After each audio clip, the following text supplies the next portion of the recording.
everybody. This is Marilyn. Do we have any audio this morning? Yes, no, maybe? Yes, thank you. Good morning, everybody. This is Marilyn, and it's welcome to my world at about 8:30 in the morning. It's 8:25. This is the 8th of December, a Tuesday. So I hope everybody is doing well. We've been watching the markets. Everything's just falling out of bed today. My goodness. Um, all the indices across the board are just headed down and downer from there. Crude oil has had some pretty good volume for this time of the morning, and it is down and down and down. There was news from Canada, or there will be at 8:30. It's their building permits, so it's a significant economic indicator. And the last time it was a minus 6.7%, and what they're projecting is 3% to the positive. I don't know. That's a pretty big jump there. But the Canadian dollar has been hit hard with this drop in crude oil. So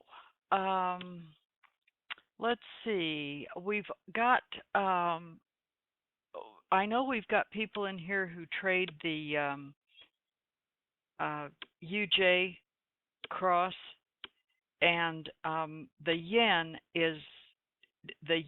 and the euro are going up and up and up, along with bonds.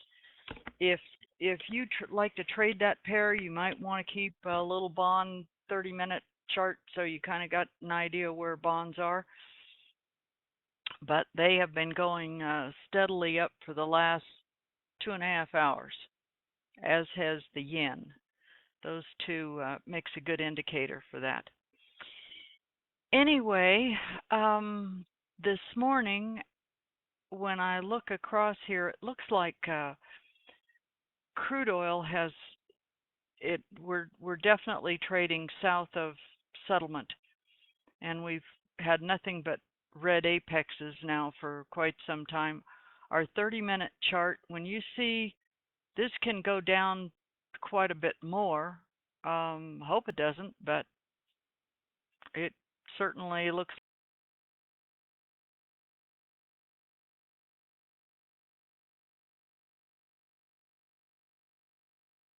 like it might.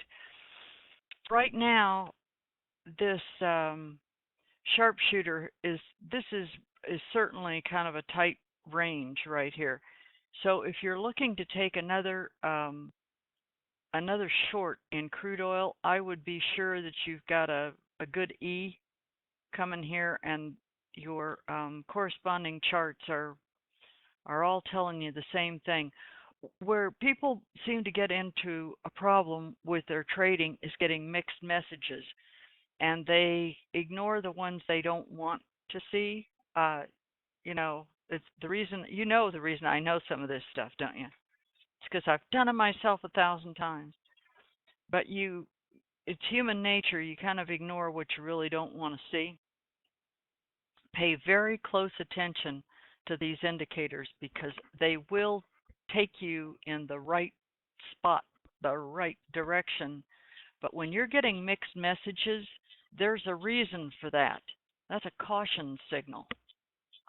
So just wait until you get, the bus and the bus driver you want.